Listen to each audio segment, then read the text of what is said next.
Hi. So என்னோட purpose என்னன்னு நிறைய யோசிச்சு யோசிச்சு பார்த்துட்டு இந்த பயணத்துக்கு நான் வந்திருக்கேன். என்ன அப்படின்னு கேட்டா, என்னோட அனுபவங்களை பகிர்ந்துக்கிறது மூலியமா நிறைய பேருக்கு இது ரெசனேட் ஆகலாம்.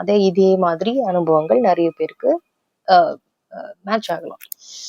அப்போ உங்களுக்கு வந்து சரி, நான் இதுல இருந்து கொஞ்சம் கொஞ்சமா வெளியே வரேன், நிறைய பிரச்சனைகள்ல இருந்து வெளியே வரேன் இல்லையா? ஸோ அதே மாதிரி உங்களுக்கும் அதை விட்டு வெளியே வர்றதுக்கு ஹெல்ப் பண்றதுக்கு ஒரு கருவியா நான் இருக்கலாம். இன்னொன்னு பிரச்சனைகள் மட்டும் இல்லாத சரி, வேற உங்களுக்கு பிடிச்ச விஷயங்களை எப்படி நம்ம செய்யறது, இல்லை நம்ம கரியர் சேஞ்ச் எப்படி பண்ணிக்கிறது. ஒரு விஷயத்துல இருக்கீங்க, ஏதோ ஒரு ஜாப்ல இருக்கீங்க, அந்த ஜாப்ல இருக்கிறது உங்களுக்கு பிடிக்கல, ஆனால் அந்த ஜாப்ல நீங்க பணம் பண்ண முடியுது. அதை விட்டு நீங்க எப்படி வெளியே உங்களுக்கு பிடிச்சதை செய்யறது, இல்லை ஒரு ஸ்லோ லைஃப் வாழ்றது. ஏன்னா ரொம்ப வேகமான ஒரு உலகம் இல்லையா? அது என்னைக்குமே நமக்கு நல்லது கிடையாது. அது மனதளவிலையும் உடல் அளவிலையும் எல்லாத்தையும் பாதிக்கக்கூடியது. மனம் பாதிச்சிருச்சுனாலே உடம்பு பாதிச்சிடும். அத்தனை அனுபவம் தான், வாழ்க்கை பூரா அனுபவம் தான்.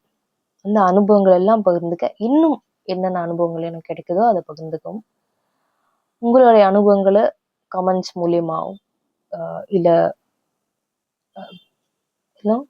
கேட்கறதுக்கு ஒரு ஒரு பிளாட்ஃபார்ம் இங்க கிடைச்சிருக்கு. அதுக்கு ரொம்ப நன்றி கடன் பட்டிருக்கேன்.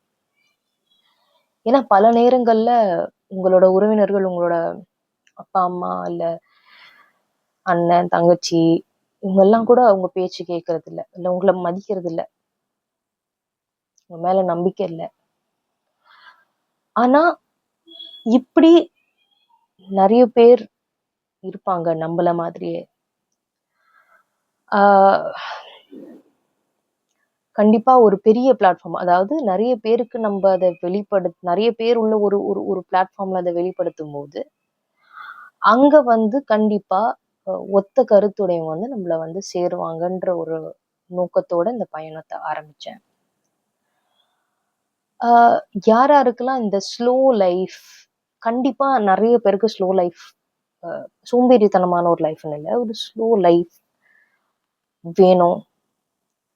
நிறைய இப்ப என்ன நடக்குதோ நாட்டுல அது உங்களுக்கு பிடித்தமா இல்லாம இருந்தும் நம்ம இன்னும் ஓடிட்டு இருக்கோம், நானும் ஓடிட்டு இருக்கேன்.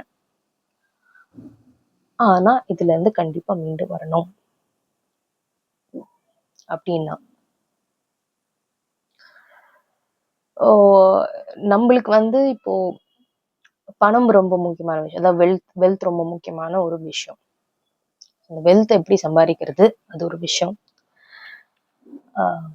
ஓடாம எல்லா freedom, time, place and financial freedom, 3 freedom. அதாவது நேரம் நேரம் உங்களுக்கு இந்த நேரத்துல மட்டும்தான் நீங்க வேலை பார்க்க முடியும் அப்படின்ட்டு இல்லாம, எந்த நேரத்துல வேணா நீங்க வேலை பார்க்கலாம், எங்கிருந்து வேணா வேலை பார்க்கலாம் அப்படிங்கிறது place freedom and financial freedom. அது மூலியமா நீங்க பணமும் ஈட்ட முடியும் அப்படின்றது. அதே மாதிரி உங்களுக்கு பிடிச்ச வேலையை நீங்க செய்றீங்க, அதுல உங்களுக்கு பெரும் திருப்தி, ஒரு சந்தோஷம், ஒரு ஜாய் கிடைக்குது.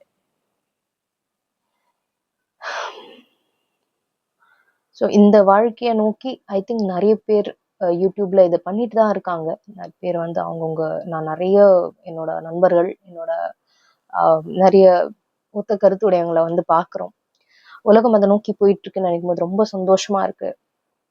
ஏன்னா இது மூலியமா, ஒரு ஸ்லோ லைஃப் மூலியமா என்ன கிடைக்குது உங்களுக்கு அப்படின்னா, சண்டை சச்சரவு இல்லாம ஒரு பீஸ்ஃபுல்லான ஒரு மைண்டு. ஜிட்டு கிருஷ்ணமூர்த்தி சொல்ற மாதிரி, உள்ள கலவரம் இல்லை அப்படின்னா வெளியும் கலவரம் இருக்காது. ஆனா நம்மளுக்குள்ள 1008 பிரச்சனை, 1008 கலவரம், செல்ஃபிஷ்னஸ், இதெல்லாம் ஒரு பெரிய பாலிடிக்ஸ் இருக்குது பின்னாடி. இல்லாமைன்ற ஒரு நிலை இருக்கிறதுனால தானே அடிச்சுக்கிறோம், பற்றாக்குறைன்னு இருக்கிறதுனால தானே. ஸ்லோ லைஃப் இருக்கிறதால மன அமைதியோட இருக்க முடியும். மனம் அமைதியா இருந்தா வெளியும் அமைதியில் இருக்கும். உள்ள அமைதி இருந்தா வெளியே அமைதி. உள்ள வார் இல்லைன்னா வெளியே வார் இல்லை, கான்ஃப்ளிக்ட் இல்லை. இதுதான் ஜெடு கிருஷ்ணமூர்த்தி ஐயா சொல்றது. அப்போ அல்டிமேட்டா இந்த பயணம் எங்க போய் அங்க போய் போகுதுன்னா, ஒரு கம்யூனிட்டி ஃபார்ம் ஆகணும். என் ஃப்ரெண்டு ஒருத்தர் சொல்றாரு, வி நீட் வண்டர்ஃபுல் பீப்புளோட ஒரு கம்யூனிட்டி இருக்கணும். வண்டர்ஃபுல் பீப்புள்னா அந்த தாட் வரணும்ல, அதுக்கு ஒரு பக்குவம் வரணும். இல்ல இதெல்லாம் இந்த பணம் காசு ஓடுறது எல்லாம் ஓடி ஓஞ்சி போய் ஒரு பக்குவம் வரும் இல்லையா? சில பேருக்கு அப்படிதான், அப்பதான் வரும். அப்போ அவங்களும் வண்டர்ஃபுல் ஆயிடும். எங்க காம்படிஷன் இருக்கும், அது ரொம்ப குரூவல் அப்படின்னு ஜெடு கிருஷ்ணமூர்த்தி ஐயா சொல்றாரு. இந்த மாதிரி பீஸ்ஃபுல்லான ஒரு வேர்ல்டு நோக்கி தான் இந்த பயணம் போயிட்டு இருக்கு. ஃபர்ஸ்ட் ஒரு மனிதனும் ஒரு இண்டிவிஜுவலும் தன்னோட மனசுல அமைதியை தேடிக்கணும். அமைதி எப்படி இருக்கிறதுன்னு கத்துக்கணும். ஒரு இண்டிவிஜுவலும் ஒரு ஃபேமிலியில. அப்போ ஒரு ஃபேமிலியில ஒரு இண்டிவிஜுவலும் அமைதியா இருக்கிறது எப்படின்னு கத்துக்கிட்டோம் மனதளவுல அப்படின்னாக்கா, அப்போ இந்த நம்மளை பார்த்து நம்ம யாருக்கும் சொல்ல தேவையில்ல. ஐயோ சொல்லி சொல்லி டயர்டானது தான் மிச்சம். நான் கத்த ஆரம்பிச்சது தான் மிச்சம். ஸோ சொல்லி அது பிறக்காது. நீங்க வாழ்ந்து காட்டணும். உங்களை பார்த்து உங்க பிள்ளைகளும் உங்களோட மற்ற உறவினர்களும் உங்களை பார்த்து ஃபாலோ பண்ணுவாங்க. எப்படி அது தெரியும், அப்படி வெளிப்படும் அப்படின்னாக்கா, நீங்க அமைதியான ஒரு மனநிலை இருக்கும்போது எல்லா சூழ்நிலையும் அமைதியா இருக்கிறத பார்ப்பாங்க. அதே மாதிரி உங்களுக்கு நோய்கள் இல்லாம இருக்கிறதையும் பார்க்க முடியும். ஏன்னா அமைதியா இருக்கும்போது ஒரு அலைச்சல் இருக்காது. அமைதியா இருக்கும்போது கண்டதைய நிறைய விஷயங்களை சாப்பிடுறது, அந்த மாதிரியான விஷயம். மெல்லமா சாப்பிட்டு மெல்லமா சைக்கிள் ஓட்டிட்டு போறதோ, நடந்து போறதோ, மெல்லமா விஷயங்களை கிச்சன்ல செய்யறது, ஆக்சிடென்ட்ஸ் கம்மியா நடக்கும், தவறுகள் கம்மியாகும். அப்போ மற்றவங்களுக்கு அது தானா ஸ்ப்ரெட் ஆகும். ஸோ இத்தனை மாதங்கள் வருஷங்கள் ஆகலாம், அதை பத்தி இல்லை. ஸோ இப்படி ஒரு இண்டிவிஜுவல்னால ஒரு குடும்பம் மாறலாம். இல்லை குடும்பம் மட்டும் இல்லை, உங்க நண்பர்கள் மற்றவங்க எல்லாம் உங்களை பார்த்து மாறலாம். யார் மாறுவாங்கன்னு கரெக்டா சொல்ல முடியாது. அதே மாதிரி எவ்வளவு நாட்கள்ல மாறுவாங்க சொல்ல முடியாது. பட் கண்டிப்பா நீங்க கண்டிப்பா இன்ஃப்ளூயன்ஸ் பண்ணுவீங்க ஏதோ ஒரு வகையில. நீங்க கண்டிப்பா socially we will be connected also இல்லையா? ஸோ அதனால கண்டிப்பா யாரெல்லாம் உங்க பயணத்துல யாரெல்லாம் நீங்க மீட் பண்றீங்களோ அவங்க கண்டிப்பா நீங்க அட்ராக்ட் பண்ணுவீங்க. அப்படி இருக்கும்போது வேர்ல்டே கடைசியில எல்லாரும் இந்த மார்க்கத்துக்கு தான் வந்தாகணும்னு வள்ளலார் சொல்ற மாதிரி எல்லாரும் இந்த இடத்துக்கு தான் வந்தாகணும் கடைசியில. ஸ்பிரிச்சுவலான விஷயம்லாம் அதுக்கப்புறம் தானா நடக்கும். அது பெரிய இன்னும் கொஞ்சம் அதிகமான இது. ஸோ சுத்த தேகம், பிரணவ தேகம், ஞான ஒளி தேகம், காட் பாடி ஆகுறது, கோல்டன் பாடி ஆகுறது, அப்புறம் கடவுளோட இரண்டரை கலக்கிறது, அது எப்படி, அந்த குவாண்டம் பிசிக்ஸ், அதுக்கெல்லாம் போகலாம். மெயினாக அவேரா இருக்கிறது ரொம்ப முக்கியம். அவேர்னஸ், விழிப்பு நிலை. விழிப்பு நிலையில இருந்து தான் அது வரும். நாலேஜ்ல இருந்து மட்டும் வராதுங்க. நாலேஜை வச்சு உங்களை ஏமாத்திடலாம், நீங்க ஏமாத்தப்படலாம். ரொம்ப ஈஸி. நல்ல விஷயங்களும் இருக்கு, கெட்ட விஷயம். ஆனா எல்லாத்தையும் படிச்சுட்டு எனக்கு இது தெரியும், எனக்கு அது தெரியும் அப்படின்றதுதான் இன்னைக்கு குழந்தைங்க பெருமையா பேசிக்கிட்டு இருக்காங்க. உங்களுக்கு எவ்வளவு இன்ஸ்டாகிராம் ஃபாலோவர் இருக்காங்க தெரியுமா? அவங்களுக்கு எவ்வளவு இது இருக்கு தெரியுமா? ஹிஸ்டரி எல்லாம் படிச்சுட்டு இது எனக்கு தெரியும், அது எனக்கு தெரியும். இருக்கட்டும், உங்களை ஈஸியா ஏமாத்திக்கலாம். புக்கை கொடுத்து இதை ஃபுல்லா படிச்சு சொல்றேன்னா சொல்லிட்டு ரோபோ கூட பண்ணும். நீங்க சிந்திக்க வேண்டியது ரொம்ப ரொம்ப அவசியம். உங்களுக்கு சிந்தனை திறன், திங்க் பண்ற அபிலிட்டி கொடுத்துருக்கிறது எதையுமே அப்படியே படிச்சு மெமரைஸ் பண்ணி ஒப்பிக்கிறது உங்களோட அந்த டேலண்ட்டுக்காக இல்லை. நீங்க விழிப்பு நிலையில இருக்கிறதுக்காக. எது உண்மைன்றது நோக்கி பயணம் பண்றோம் நம்ம. விழிப்பு நிலை, வேர்ல்டு பீஸ், அதுதான் இதோட அல்டிமேட் கோல். விழிப்பு நிலையில இருந்து தன்னுடைய மன அமைதியை தேடிட்டு கடைசியில அது வேர்ல்டு பீஸ்ல முடியணும்.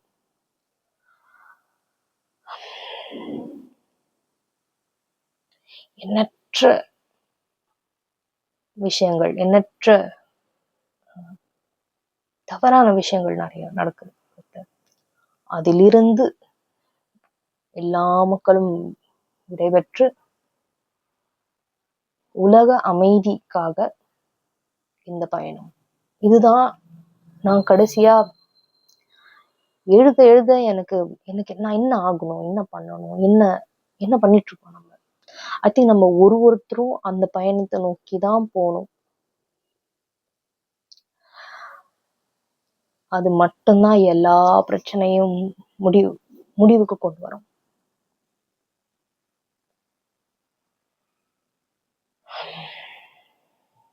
அவ்வளவுதான் இப்போதைக்கு. மீண்டும் சந்திப்போம். கமெண்ட் பண்ணுங்க, ஷேர் பண்ணுங்க, லைக் பண்ணுங்க. பிடிச்சிருந்தா கமெண்ட் பண்ணுங்க. உங்களுக்கு நான் பதில் என்னால என்ன முடியுமோ, என்னோட விழிப்பு நிலையிலிருந்து என்ன ஞானங்கள் எனக்கு கடவுள் கொடுக்குறாரோ அதிலிருந்தும் பெரியவர்கள், அதாவது நான் டாக்டர் ஃபசலூர் ரஹ்மான் ஐயா, ஃபாதர் ஆஃப் இந்தியன் அக்குபஞ்சர், இந்திய அக்குபஞ்சரின் தந்தை அவர்கள் எம்பிபிஎஸ்ஸை விட்டுட்டு எம்டி எம்பிபிஎஸ் எல்லாம் படிச்சுட்டு அதை விட்டு வெளியே வந்து அக்குபஞ்சர்ன்றதை ஆரம்பிக்கிறாரு. அப்புறம் இறைவழி மருத்துவம்னு போறாரு. இவ்வளோ எளிதில் எல்லாத்தையும் குணப்படுத்த முடியும். இந்த கணம், இந்த நொடி நினைத்தால் குணமாகும் அப்படிங்கிற ஒரு விழிப்பு, ஒரு விஷயத்த சொல்லி ஆணித்தனமா சொல்லிட்டு போயிருக்கிறாரு ஜிட்டு கிருஷ்ணமூர்த்தி ஐயா அவர்கள். தாட்ஸ் இல்லாத நிலை, தாட்ஸ் இல்லாம எப்படி இருக்கிறது அப்படின்னா ரொம்ப ஈஸியான ஒரு வழி. மெடிடேஷன்னா எப்படி இருக்கு, நம்ம ஊர்ல இருக்கிற எல்லா மெத்தடும் பார்த்தீங்கன்னா ஏதோ ஒரு இடத்துல உட்கார்ந்து அதை பண்ணி அதை சாதிச்சுக்கிற மாதிரி தான் இருக்கே ஒழிய, ஆனா எந்நேரமும் எல்லா நேரங்களிலும் எல்லா இடங்களிலும் நீங்கள் மன அமைதியோடு இருக்க முடியும் என்பது வந்து ஜிட்டு கிருஷ்ணமூர்த்தி ஐயாவின் வழிப்படி போகும்போது அது சாத்தியமாகிறது. இந்த தாட்ஸ் வந்துட்டே இருக்குங்க. ஸ்டாப் பண்ண முடியாது, நம்ம கிரியேட் பண்ற மாதிரி வந்துட்டே இருக்கு. அது வரட்டும், அது சும்மா முறைச்சு பார்க்கணும். சும்மா பாக்குறதுனால அது போயிடும் கொஞ்ச நேரம் கழிச்சு. So seeing is different from thinking. அது வச்சு திங்க் பண்ணி ஓட்டுட்டு ஐயோ இதாச்சு அப்படியாச்சு எதுவுமே அந்த எனர்ஜி வந்து அதுக்கு வந்து நீங்க ஃபீட் பண்ண வேண்டாம். இப்போ உங்க டோராண்ட வந்து ஒரு பைத்தியக்காரன் நிக்கிறான்னா உங்க வீட்டாண்ட, அது வீட்டு வாசல், வீட்டு திறக்குறீங்க, வீடு வாசலாண்ட இருக்கு. அவன் கத்திக்கிட்டே இருக்கான், திட்டிக்கிட்டே இருக்கான், ஏதோ சொல்லிக்கிட்டே இருக்கான், மஞ்சிக்கிட்டே இருக்கான். ஆனா அது சும்மா அவனை இப்படி பார்த்துக்கிட்டே இருங்கல்ல. ஒரு இமோஷன்ல முறைச்சு கோமாலாம் பார்க்க வேண்டாம். கோமா பார்த்தாலும் கல்லெடுத்து அடிப்பான். என்ன பண்ணாலும் சும்மா அப்படி பாருங்க, அப்படி பார்த்துட்டே இருங்க. அவன் பண்ற வரைக்கும் பண்ணிட்டோம், அப்புறம் அவனும் போயிடுவான். இப்படித்தான் மனதளவுலயும் மைண்ட்லயும் நடக்கும். எந்த ஒரு தாட்ஸ் வந்தாலும் வரட்டும்னு ஃபுல்லா அதையே பாருங்க. என்ன நடக்குது அது பாருங்க. வந்து எஸ்கேப் ட்ரை பண்ணாதீங்க. இதுதான் ஜிட்டுவையா சொல்றது. அது எனக்கு புரியறதுக்கும் கொண்டு வரதுக்கும் டைம் ஆச்சு. பட் என்னோட புரிதலை கொண்டு நான் சொல்லும் போது ஐ திங்க் இன்னும் கொஞ்சம் எளிதில் புரியறதுக்கு வாய்ப்பு இருக்கு. அதை நான் முயற்சியும் பண்றேன். கண்டிப்பா எல்லா பெரியவர்கள் பெற்ற ஞானங்கள் மூலியமா தான் நானும் பேசிக்கிட்டு இருக்கேன். எனக்கான ஞானங்களும் கடவுள் இடமிருந்து கொடுக்கப்படுகிறது. மத்தவங்க சொல்றத நீயும் சொல்றேன்னு காப்பி அடிச்சு சொல்றதானே அப்படின்னு சொல்லலாம். மத்தவங்க அவங்கள நான் பார்க்கல. நம்ம எல்லாரும் ஒண்ணுதான். அவங்களுக்கு கடவுள் ஞானங்கள் கொடுத்துருக்காரு, கேள்விகள் கேட்டிருக்காங்க. நானும் கேள்விகள் கேட்டேன், எனக்கு இந்த விடை கிடைச்சது. இன்னும் யாரெல்லாம் இந்த தேடல்ல இருக்கீங்களோ, கேள்விகள் கேட்டுட்டு இருக்கீங்களோ, உங்களுக்கு இந்த வீடியோ வந்தடையும் கண்டிப்பாக.